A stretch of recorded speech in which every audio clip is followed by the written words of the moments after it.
Hi there, I'm Mark Hunter of Action Coach, Brenda Hector, Aberdeen. And today you're watching Business Spotlight with Fraser Dunphy. Fraser, thanks very much for coming on today. It's a pleasure speaking to you again, and thank you very much. How you doing? Very well, thanks. Yeah, my pleasure to be on, hopefully. I'm sure it will be. I'm sure it will be. Um, so let's get started then. Can you tell us what it is you do and for how long? Yeah, I'm the managing director of Finesse Control Systems. We're an electrical engineering company, but we specialize in industrial automation. So designing, manufacturing, and installing, commissioning control systems for machines and process plant, all sorts of different industries. But the electrical controls, instrumentation that underpins making those processes and those machines do what they need to do automatically. So we develop the hardware and the software and from scratch and manufacturing and support both machine builders who are making the mechanics of the machines and also end users of the machines and the processes. Excellent, excellent. I'd like to ask just a couple of questions in regards to sort of business. One of the things I'd like to know is about success. So who is the first person that comes to mind when you think about success? I guess that would have to be my dad. It's maybe a bit cliched, but he was always the hero I looked up to. He had to leave school when he was 13. Not his choice, but it was dictated to him, and his dad got him a job in the coal mines where he worked, and that was him during the Second World War, working from 13-year-old and. But he went back to night school and got himself an education in his 20s and went on from there to university and then to a career which he rapidly rose up to the top of the career that he chose and I guess taught me perseverance and determination and that success comes from never giving up and hanging on to your dreams and believing in yourself and just getting on and doing it. Yeah. So. Fantastic. It's a really good story there of your dad, going into education Yeah. later on, in his life, normally teenagers and everything, but he did it in his 20s. So that's Yeah. amazing. So fantastic. Um, Again, I'd like to ask a little bit of a question about Finesse Control Systems, your business then. Just wondering, what changes have you made in the last 3 years then? In the last 3 years, I think I missed a bit of the first question you asked me, which was when we started. We started in 2000. I took redundancy from Halliburton in 2000 and was on my own initially, and then in 2007 started employing people and growing a manufacturing side to the business rather than just design and development. But the last 3 years, the biggest change is 2020 and our 20th anniversary as a company. We decided, my wife and I, the two directors, decided that as part of our planning towards retirement, we would move the business into an employee ownership structure.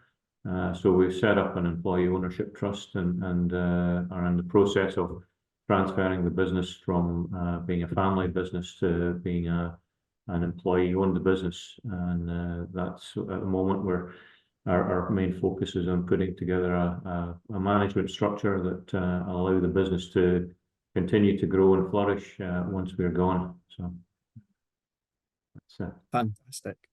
Fantastic. Um, you've been a business owner for quite a while now then. What has been your biggest learning since you've been a business owner then, Fraser? I I think the biggest area of learning is got to do with people. Always, I think I mean, we're in a business where it's a case of lifelong learning. The technologies keep constantly moving on. So, being a technology-based business, we're always learning new things and having to learn new things, and you get to a point where you kind of probably lose track of what you learned when and so on. You just kind of take for granted what you know. I think in dealing with people, I've been in a couple of management roles and had corporate management training from a couple of multinationals before I started on my own. But I think it puts a completely different dynamic on it when you own a business, and you have a much more, I guess, sense of responsibility and for the people that work for you, and that impacts how you deal with them, and you've got to learn how to deal with that dynamic. And I guess at the moment, with us changing to employee ownership, that's changed the dynamic again, and we're having to relearn how we deal with people, what motivates them, and how we get them to engage and maximize their performance and their input. And I think that business is all about teamwork. So the most important thing for us as a business is getting the team to work well together, and motivating and recruiting, getting the right people in the right place, and keeping them all working as a team effectively. And that's I guess where a lot of you succeed or fail by how your team performs. So once you move from that one-man business that I started out as into growing a team, then you're very much dependent on the individuals working as a team and being effective. Yeah, yeah, absolutely. 100% agree with you there, Fraser. So looking ahead to the next 5 years, then, what are your aspirations for Finesse control systems then in the next 5 years? It's I've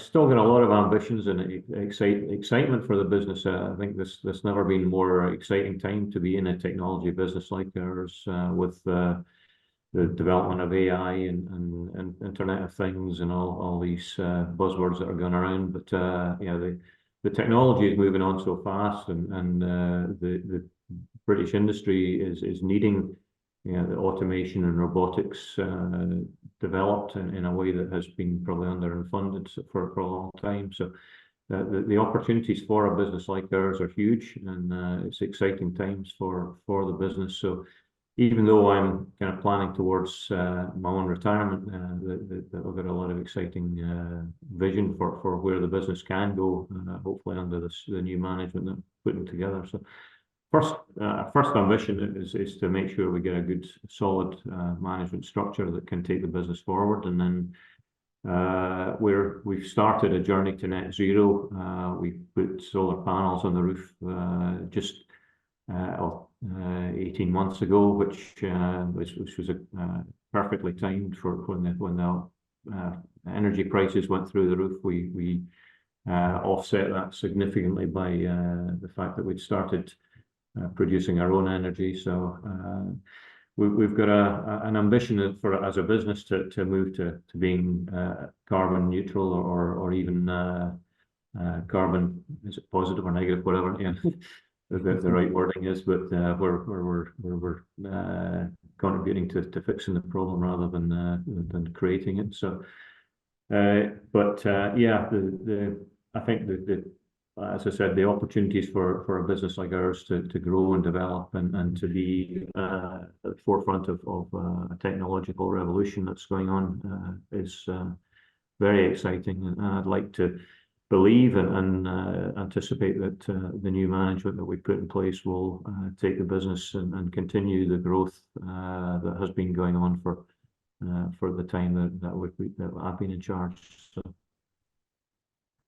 Sounds like the next 5 years is going to be a very exciting time for your business. Lots going on. You're planning for your own retirement, and then the management structure, and also you're talking about go carbon negative. So wow, Yeah. sounds like you got a plan in place. So that's Yeah. fantastic, Fraser. Thank you for sharing Yeah. some of that.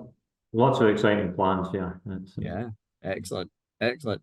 Um, I looking at your sort of area then, in Angus, Scotland then, what are your thoughts on the current employment situation in Angus then?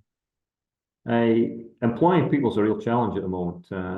It has been pretty much all the time that we've had the business, and I can't see that changing. I think that's going to continue to be a challenge for us. In most of the time that we've been growing as a business, the biggest challenge that we've had is recruiting and retaining enough people to do the work that's been available that we could get. And I think we could have grown faster and won more work if we'd had a more readily available pool of employees. But that I don't see changing. Unfortunately, I think the roots of that go back to the Thatcher era when the traditional industries in Britain were severely damaged or destroyed by the battle between the government and the unions. And one of the one of the main casualties of that was the country's apprenticeship training programs went by for to a large extent were underpinned by that traditional industry and went to the wall with those industries. So we've had a major skill shortage, particularly in we now seem to have a skill shortage across every sector, but we've had a major skill shortage in engineering, and from my point of view, particularly it's very obvious that applies in automation, and perhaps part of the reason why we've fallen behind a lot of other countries in terms of the automation and robotics that are used in our manufacturing, and so we've got a long way to catch up, and the only way to I think to resolve that is to invest in training and developing young people, and also getting the young people at an early age in schools engaged in the desire to be involved in technology and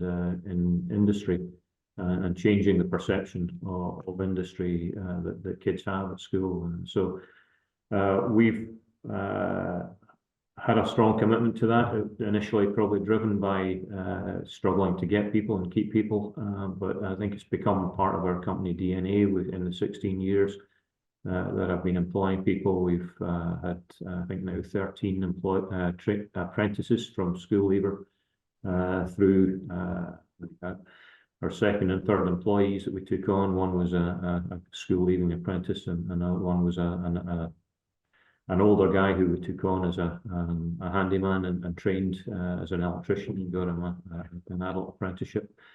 We've, I think, had 8 graduate recruits that we've taken on and trained.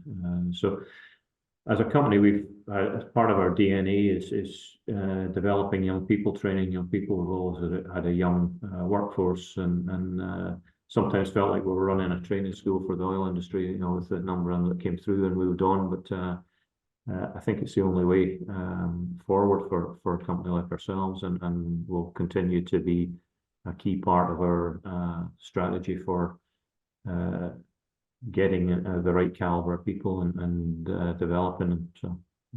So but yes, it's an ongoing challenge, and I don't see that changing for the foreseeable future until the government or industry or between them come up with a formula for encouraging more young folks into industry and training them effectively in large numbers. Yeah, yeah, yeah. I totally agree with you. Yeah, and I think that was fantastic what you said there about getting young people engaged um when they're in high school about not just your particular industry but all industry. Getting them excited about the world of work. I thought Yeah. that was very good point, Fraser. Very good point Yeah, there.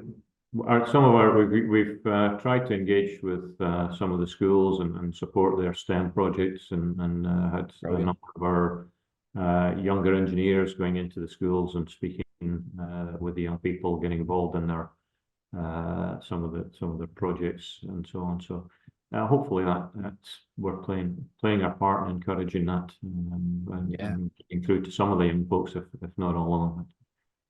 Amazing, amazing. Yeah. Also doing your part for your community as well, and that's businesses have got are so important to our communities. Yeah, and you're doing your bit there. You know, getting young people engaged with your business.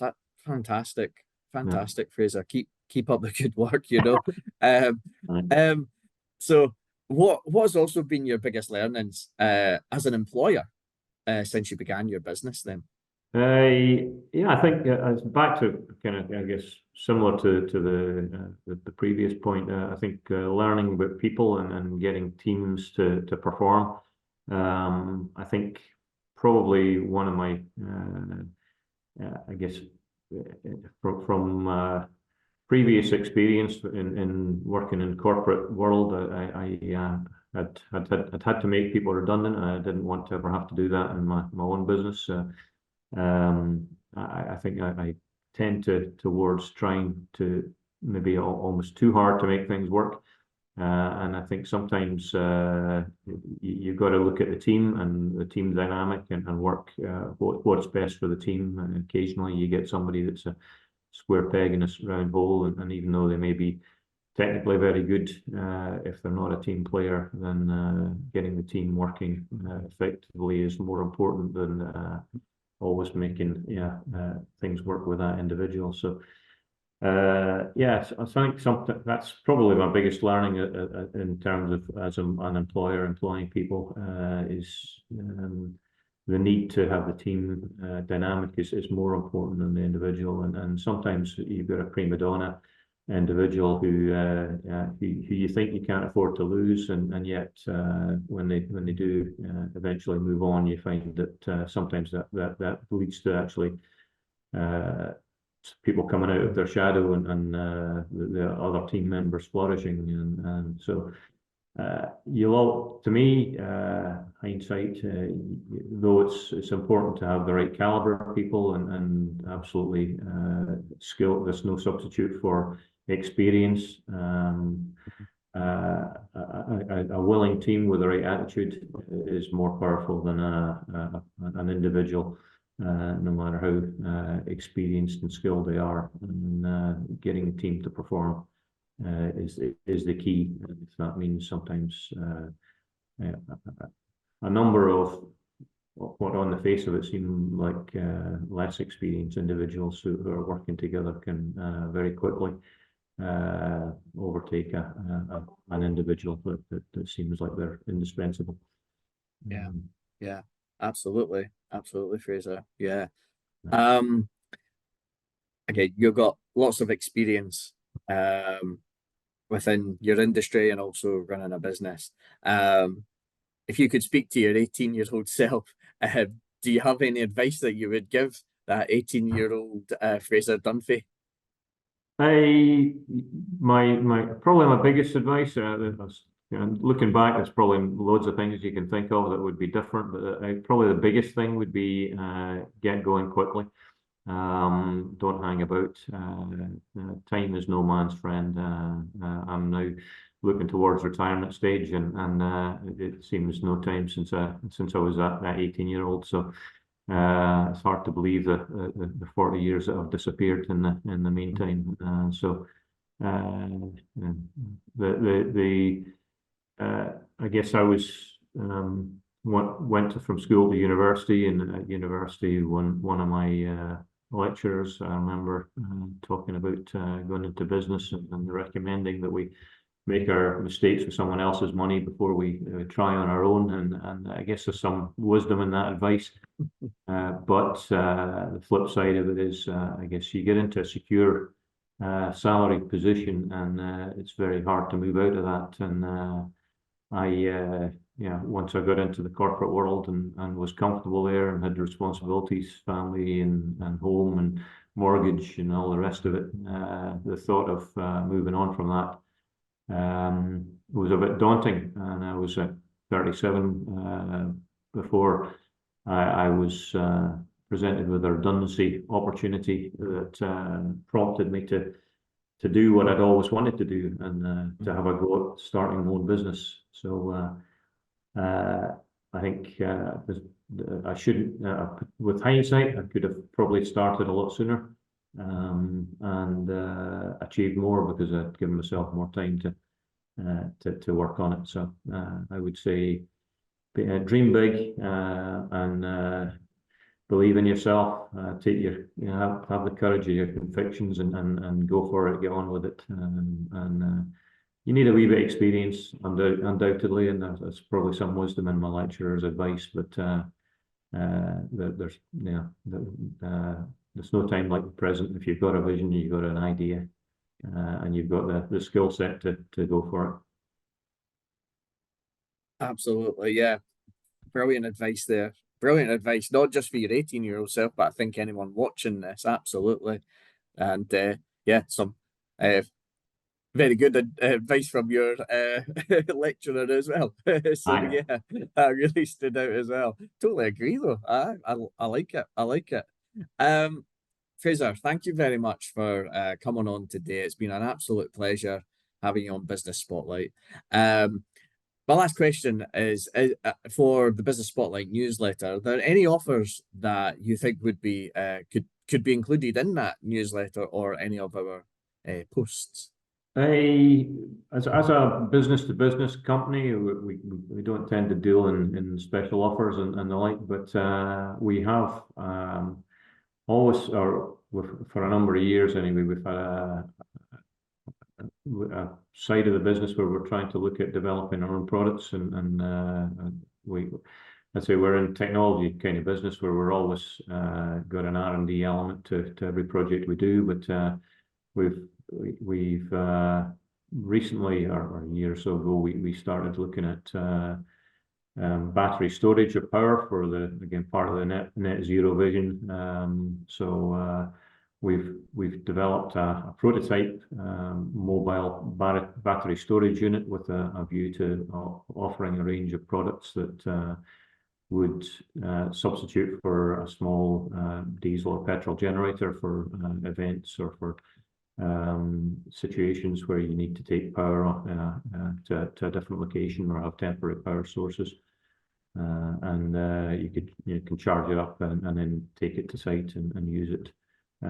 So we built a prototype. We've demoed it at one exhibition and powered our exhibition stand on it for a day. So and we're looking to take that to market. So anybody that's looking for an alternative to a clean, green, silent alternative to a diesel generator, then we may have the product for them if they're interested. That's exciting and fantastic. Thank you very much for sharing that as well, Fraser. What I would also say is, anyone that is interested, look up the company, look up Fraser,